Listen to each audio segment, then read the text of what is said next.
بسم اللہ والحمد للہ والصلاة والسلام علی رسول اللہ وعلی آلہ وصحبہ ومن والاه.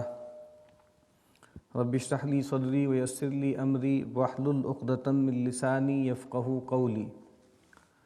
اللہم انفعنا بما علمتنا وعلمنا ما ينفعنا وزدنا علما. آمین یا رب العالمین. یہ ریاض الصالحین سے ہم کتاب المراقبہ کا مطالعہ کر رہے ہیں. اس پہ آج جو ہم نے روایت پڑھنی ہے وہ بھی بہت اہم روایت ہے. اس میں بہت خاص مضامین بیان ہوئے ہیں. عن ابن عباس رضی اللہ تعالی عنہما قال، سیدنا عبداللہ ابن عباس رضی اللہ تعالی عنہما فرماتے ہیں، کنت خلف النبی صلی اللہ علیہ وسلم یوما، ایک دن میں رسول اللہ صلی اللہ علیہ وسلم کے پیچھے تھا، یعنی میں ردیف تھا آپ کا، یعنی آپ سواری پر تشریف فرما تھے اور میں آپ کے ساتھ بیٹھا ہوا تھا. فقال، تو آپ صلی اللہ علیہ وسلم نے مجھے مخاطب کرتے ہوئے فرمایا، یا غلام، اے لڑکے، انی اعلمک کلمات، میں تمہیں کچھ خاص باتیں سکھانا چاہتا ہوں، کچھ خاص کلمات ہیں جو تلقین کرنا چاہتا ہوں. سیدنا عبداللہ ابن عباس رضی اللہ تعالی عنہما، رسول اللہ صلی اللہ علیہ وسلم کی جب وفات ہوئی تو بالکل لڑکے سے تھے، بالکل نوجوان تھے.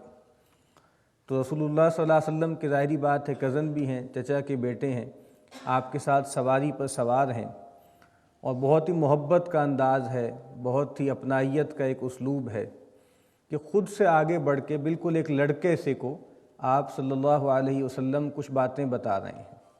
اس سے ہمیں نبی اکرم صلی اللہ علیہ وسلم کے اندر جو حرص تھی لوگوں کی ہدایت کے لیے، اور پھر جو آپ کے مزاج میں تواضع تھا کہ خود سے آگے بڑھ کے بالکل ایک نوجوان کو کچھ باتیں آپ سکھا رہے ہیں. اور وہ باتیں بھی بہت غیر معمولی ہیں، بہت ایسی باتیں ہیں کہ جو ہم سب کو اپنے پلے باندھنی چاہیے. تو آپ نے فرمایا کہ اے لڑکے، میں تمہیں کچھ باتیں سکھا رہا ہوں، تو گویا توجہ سے سنو، اس پہ غور کرو. فرمایا، احفظ اللہ یحفظک، اللہ تعالیٰ کی حفاظت کرو، وہ تمہاری حفاظت کرے گا. اب ظاہری بات ہے کہ اللہ تعالیٰ کی حفاظت کرنا کن معنوں میں؟ اللہ تعالیٰ کے جو صفاتی نام ہیں ان میں سے ایک نام الحفیظ ہے. اللہ تعالیٰ ہی ہیں جو الحافظ ہیں، اللہ تعالیٰ ہی ہیں جو الحفیظ ہیں. تو یہ جو فرمایا کہ تم اللہ کی حفاظت کرو، اللہ تمہاری حفاظت کرے گا، اس کا کیا مطلب ہے؟ پہلی بات تو یہ کہ تم اللہ کی حفاظت کرو، اس کے کیا معنی ہیں؟ اس کے معنی یہ ہیں، اس کے دو معنی لیے جا سکتے ہیں. ایک تو یہ ہے کہ جو اللہ کے اوامر ہیں، اللہ کے جو احکامات ہیں، ان کی حفاظت کرو، اس کے بارے میں دھیان رکھو. کیونکہ یہ کتاب المراقبہ ہے نا، اس بات کا دھیان رکھنا کہ میں اللہ تعالیٰ کی نگاہوں میں ہوں اور اللہ تعالیٰ میرے ہر عمل کو دیکھ رہا ہے اور مجھ سے حساب لے گا. تو حفاظت کرنا، قرآن مجید میں ایک جگہ پر اہل ایمان کے اوصاف بیان ہوئے، التائبون العابدون الحامدون. اس کا اختتام ہوا کہ والحافظون لحدود اللہ، یہ اہل ایمان وہ ہیں، یہ اللہ کے خاص بندے وہ ہیں جو اللہ تعالیٰ کی حدود کی حفاظت کرتے ہیں، اللہ تعالیٰ کے احکامات کو توڑتے نہیں ہیں. خود قرآن مجید میں یہ حفاظت کا لفظ کئی چیزوں کے لیے استعمال ہوا. نماز کے لیے استعمال ہوا، حافظوا علی الصلوات والصلاۃ الوسطی، کہ حفاظت کرو نمازوں کی، اور خاص طور پر جو درمیانی نماز ہے اس کی حفاظت کرو. اسی طریقے سے انسان جو حلف لیتا ہے، جو قسم کھاتا ہے، اس کے بارے میں بھی فرمایا کیا کہ واحفظوا ایمانکم، اپنے جو ایمان ہیں، جو تمہارے قول و قرار ہیں، جو تمہارے عہد ہیں، جو تمہاری قسمیں ہیں، جو تمہارے حلف ہیں، ان کی حفاظت کرو. اسی طرح فرمایا کہ انسان کے اندر اللہ تعالیٰ نے جو جنس کا جذبہ رکھا ہے اس کے حوالے سے فرمایا کہ والحافظین فروجہم والحافظات، اور وہ پاک دامن مرد کہ جو اپنی جو ہے شرم و حیا کی حفاظت کرتے ہیں، شرم گاہ کی حفاظت کرتے ہیں، اور ایسے ہی پاک دامن عورتیں. اور روایات میں وضو کے بارے میں بھی اللہ کے نبی صلی اللہ علیہ وسلم نے فرمایا کہ لا یحافظ علی الوضوء الا مؤمن، کہ وضو کی محافظت نہیں کرتا، وضو کی حفاظت نہیں کرتا مگر وہ شخص کہ جو مومن ہے. تو ایک مطلب تو یہ ہوا کہ انسان ایک حدود آشنا زندگی بسر کرے، اللہ تعالیٰ کی حدود کو توڑنے سے بچے. اور دوسرا اس کا مطلب یہ بھی ہے کہ اللہ تعالیٰ کی یاد کی حفاظت کرنا، اللہ کے ذکر کی محافظت کرنا۔ سورہ کاف میں فرمایا کہ جنت کو قریب کر دیا جائے گا اہل تقویٰ کے، اور یہ کون لوگ ہیں کہ اواب حفیظ، یہ وہ لوگ ہیں جو اللہ کی طرف لپکنے والے ہیں، اللہ کی طرف رجوع کرنے والے ہیں، اور حفیظ ہیں، اللہ کے احکامات کی بھی حفاظت کرتے ہیں اور اللہ کی یاد کی بھی حفاظت کرتے ہیں۔ کیونکہ اس دنیا میں ہماری دو بنیادی ذمہ داریاں ہیں۔ ایک ذمہ داری یہ ہے کہ ہمیں گناہوں سے بچنا ہے، یعنی ترک معصیت، اور دوسری بڑی ذمہ داری یہ ہے کہ ہمیں غفلت سے بچنا ہے، ترک غفلت۔ اور ترک معصیت شرط ہے تقویٰ کی اور ضرورت ہے، نفس ایمان کے لیے ضروری ہے، لیکن جو ترک غفلت ہے یہ کمال ایمان کا تقاضا ہے کہ ہمیں صرف اللہ کے احکامات کو یاد نہیں رکھنا بلکہ اللہ کی ذات کو بھی ہر لحظے مستحضر رکھنا ہے۔ اسی لیے ذکر کو ڈیفائن اس طرح کیا جاتا ہے کہ استحضار اللہ فی القلب، قلب میں اللہ تعالیٰ کی یاد کو حاضر رکھنا کہ اللہ تعالیٰ بھولنے نہ پائے۔ تو یہاں پر فرمایا کہ احفظ اللہ، اللہ تعالیٰ کی حفاظت کرو، اللہ تعالیٰ کے احکامات کو ہمیشہ یاد رکھو، اللہ کی ذات کی یاد ہمیشہ قائم رکھو۔ یحفظ کا، وہ تمہاری حفاظت کرے گا۔ اور اللہ تعالیٰ کا بندوں کی حفاظت کرنا، اس کے بھی دونوں پہلو ہیں۔ ایک پہلو تو یہ ہے کہ اللہ تعالیٰ اس بندے کو دنیاوی تکلیفیں، پریشانیاں، مصیبتیں، آزمائشیں اس سے بچائیں گے۔ نبی اکرم صلی اللہ علیہ وسلم نے صبح و شام کے بہت سے اذکار ہمیں سکھائے ہیں۔ ایک بہت مشہور ذکر ہے جو صحیح روایات میں بیان ہوا ہے کہ اللہم انی اسألک العافیۃ فی الدنیا والآخرہ، اللہم انی اسألک العفو والعافیۃ فی دینی ودنیای واہلی ومالی، اللہم استر عوراتی وآمن روعاتی۔ آگے فرمایا کہ اللہم احفظنی من بین یدی ومن خلفی وعن یمینی وعن شمالی ومن فوقی وَأَعُوذُ بِعَظَمَتِكَ أَنْ أُغْتَالَ مِنْ تَحْتِي، کہ اے اللہ میں تجھ سے طلب کرتا ہوں کہ تو میری حفاظت کر، میرے آگے سے بھی، میرے پیچھے سے بھی، میرے دائیں سے بھی، میرے بائیں سے بھی، میرے اوپر سے بھی، اور میں تیری عظمت کی پناہ چاہتا ہوں کہ میں اپنے پاؤں کے نیچے سے اچک لیا جاؤں، زمین میں دھنسا دیا جاؤں۔ تو ایک تو یہ حفاظت ہے جو درکار ہے ہمیں کہ ہم تکلیفوں، پریشانیوں، مصیبتوں اس سے بچا لیے جائیں۔ اور سعید ابن مسیب علیہ رحمہ بہت بڑے امام تھے، وہ کہا کرتے تھے کہ میں اپنی نمازوں میں، اپنے بیٹے سے کہا کرتے تھے کہ اپنی نمازوں میں تمہارا حصہ بھی لگاتا ہوں، کچھ عبادات گویا تمہیں سامنے رکھ کر بھی کرتا ہوں کہ اس کی وجہ سے تمہاری حفاظت کی جائے گی۔ اور اس کے بعد پھر انہوں نے قرآن مجید کی وہ آیت کا وہ ٹکڑا پڑھا جو سورہ کہف میں بیان ہوا ہے موسیٰ اور خضر کے واقعے میں کہ وَكَانَ أَبُوهُمَا صَالِحًا، کہ یہ جو دو نوجوان تھے کہ جن کا خزانہ ایک دیوار کے نیچے دفن تھا، وہ دیوار گرا چاہتی تھی جس کو خضر نے ٹھیک کر لیا، تو کہا کہ ان کے والدین نیک تھے۔ تو آپ دیکھیے کہ یہ حفاظت نیکیوں کی وجہ سے، اللہ کی فرمانبرداری کی وجہ سے، وہ حفاظت صرف اس آدمی کی نہیں ہوتی بلکہ بعض اوقات اس کی نسلوں کی حفاظت اللہ تعالیٰ کرتے ہیں۔ تو کہا کہ احفظ اللہ یحفظ کا، تم اللہ کی حفاظت کرو، اللہ تعالیٰ تمہاری حفاظت کریں گے۔ اور دوسری حفاظت جو ہمیں درکار ہے وہ گناہوں سے ہے، وہ معصیت سے ہے، وہ ایسی چیزوں میں پڑنے سے ہے جس کو اللہ نے منع کیا، اور ہم دیکھتے ہیں کہ اللہ تعالیٰ نے ایسا کیا ہے۔ سیدنا یوسف علیہ السلام کے ساتھ یہ معاملہ ہوا کہ چونکہ وہ اللہ کی یاد کو قائم رکھنے والے تھے، اللہ کی حدود کی حفاظت کرنے والے تھے، تو جب وہ آزمائش میں آئے، جب وہ مصیبت میں آئے تو اللہ تعالیٰ کی برہان ظاہر ہو گئی، اللہ تعالیٰ نے ان کو بچا لیا گناہوں سے۔ تو دوسری حفاظت جو ہمیں درکار ہے وہ گناہوں سے حفاظت درکار ہے، اور وہ بھی ظاہری بات ہے کہ ہمیں درکار ہے، جس کا تذکرہ نبی اکرم صلی اللہ علیہ وسلم نے ایک اور دعا میں کیا ہے کہ اللہم احفظنی بالاسلام قائدا واحفظنی بالاسلام قائما واحفظنی بالاسلام راقدا، اے اللہ تو میری حفاظت کر اسلام کے ذریعے، اس حالت میں بھی کہ میں کھڑا ہوں، اس حالت میں بھی کہ میں بیٹھا ہوں، اس حالت میں بھی کہ میں لیٹا ہوں۔ تو دوسری یہ حفاظت ہمیں درکار ہے۔ تو کہا کہ جو اللہ کی یاد کو قائم رکھتے ہیں، جو اللہ کی حدود کی حفاظت کرتے ہیں، اللہ تعالیٰ ان کو ہر طرح کے شرور سے بچاتے ہیں۔ ایک شر تکوینی ہوتا ہے جو برے حالات کی شکل میں ظاہر ہوتا ہے، اور ایک شر تشریعی ہوتا ہے جو برے اعمال کی صورت میں ظاہر ہوتا ہے۔ تو کہا کہ اللہ تعالیٰ دونوں قسم کے شرور سے، دونوں قسم کی سیئات سے حفاظت کریں گے۔ احفظ اللہ تجدہ تجاہک، اللہ کی حفاظت کرو، تم اس کو اپنے سامنے پاؤ گے۔ ایک اور روایت میں الفاظ ہیں احفظ اللہ تجدہ امامک، تم اللہ کی حفاظت کرو تم اللہ کو اپنے سامنے پاؤ گے۔ تو اللہ تعالیٰ کا جو معاملہ یہ ہے وہ بہت دور کا نہیں ہے، جو سیدنا مسیح علیہ السلام بھی کہا کرتے تھے نا کہ the kingdom of God is at hand, kingdom of God بالکل سامنے ہے، بالکل سامنے کی چیز ہے۔ ابن عطاء اللہ اسکندرانی بہت بڑے عالم تھے، بہت بڑے عارف تھے، وہ یہ کہتے ہیں کہ اللہ تعالیٰ بندوں کے ساتھ ایسا معاملہ نہیں کرتے کہ اس سے جو ہے اعمال تو سارے کے سارے نقد طلب کریں اور سارے اس کے لیے جو افضال ہیں سارے انعام ادھار پہ کر لیں، نہیں، اس دنیا میں بھی اللہ تعالیٰ اپنی معیت کی لذت ان کو چکھا دیتے ہیں۔ اور یہ آپ دیکھ لیجئے سیدنا موسیٰ علیہ السلام، سیدنا ہارون علیہ السلام جب انہوں نے اپنے کچھ اندیشوں کا اظہار کیا تو اللہ تعالیٰ نے کیا کہا کہ اننی معکما اسمع و ارا، بے فکر ہو جاؤ، میں تم دونوں کے ساتھ ہوں، میں سنتا بھی ہوں دیکھتا بھی ہوں۔ خود سیدنا موسیٰ علیہ السلام جب ان کی قوم پریشان ہو گئی کہ بھئی کیا ہوگا، تو کہا کہ نہیں، ان معی ربی سیہدین، بے شک میرا رب میرے ساتھ ہے، وہ میری رہنمائی کرے گا، وہ مجھے راہیاب کرے گا۔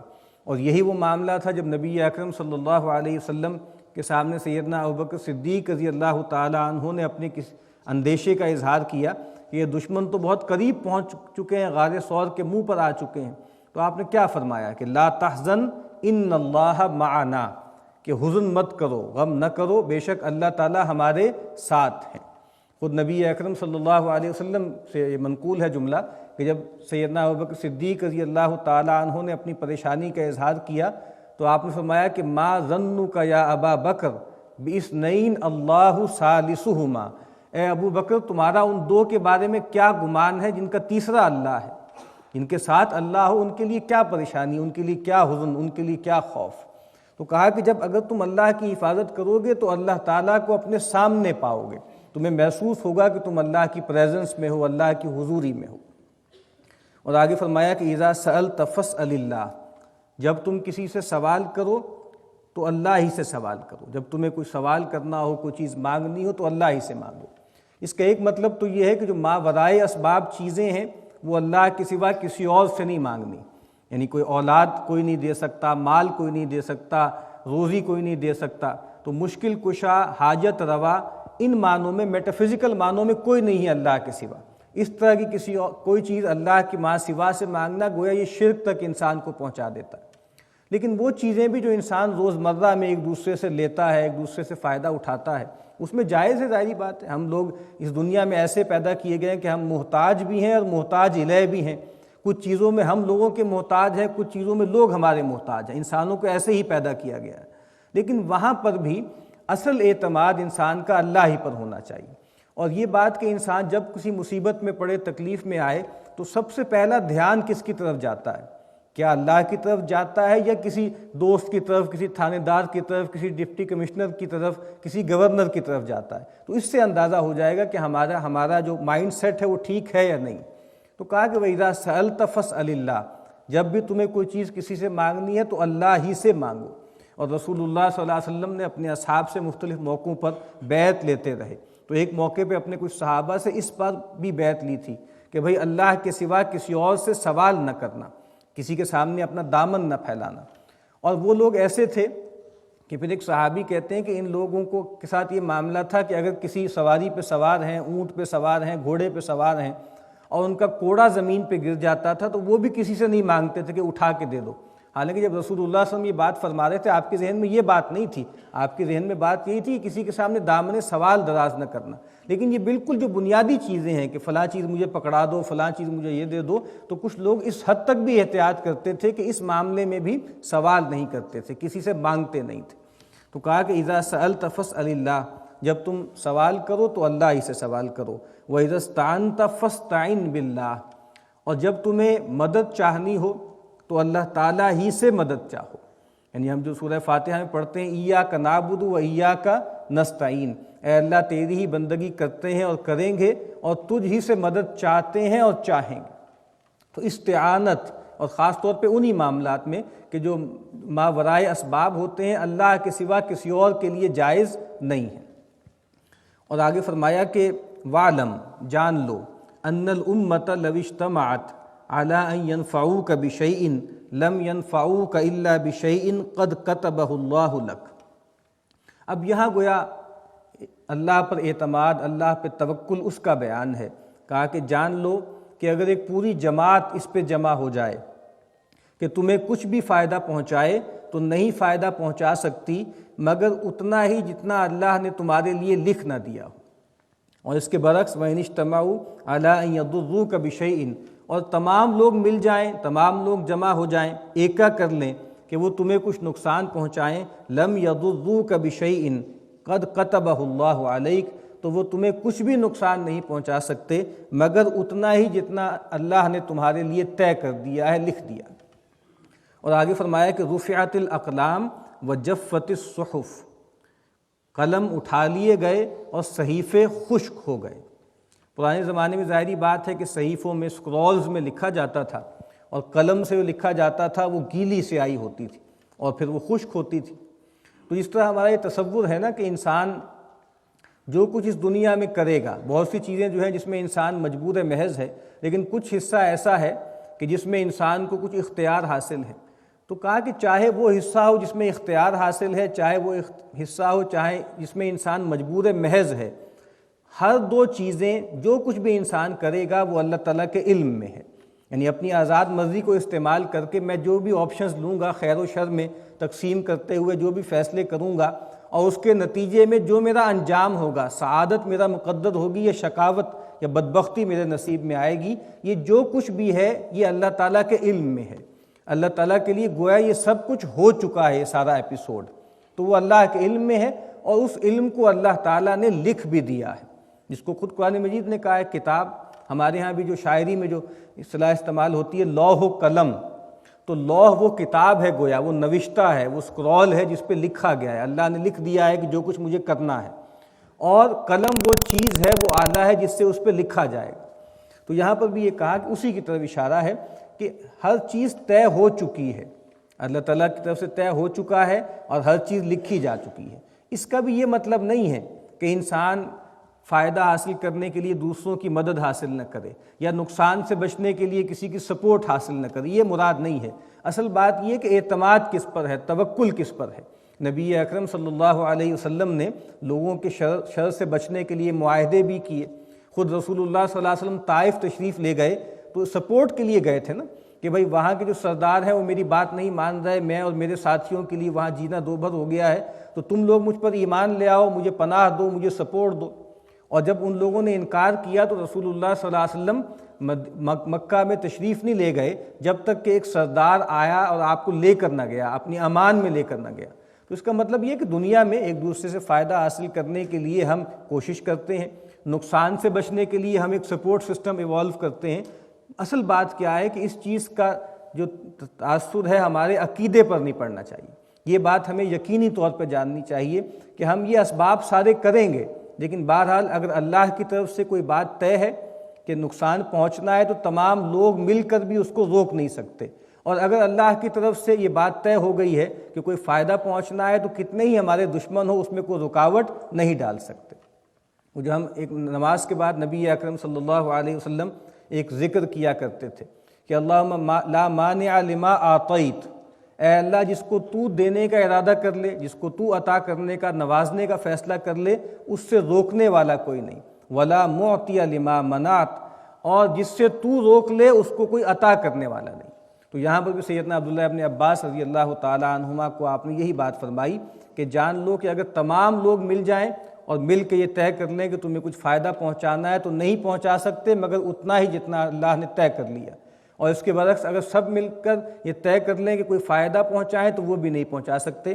دعا ہے کہ اللہ تعالیٰ ہمیں نبی اکرم صلی اللہ علیہ وسلم کے فرامین کو سمجھنے، اس پر عمل کرنے کی توفیق عطا فرمائے۔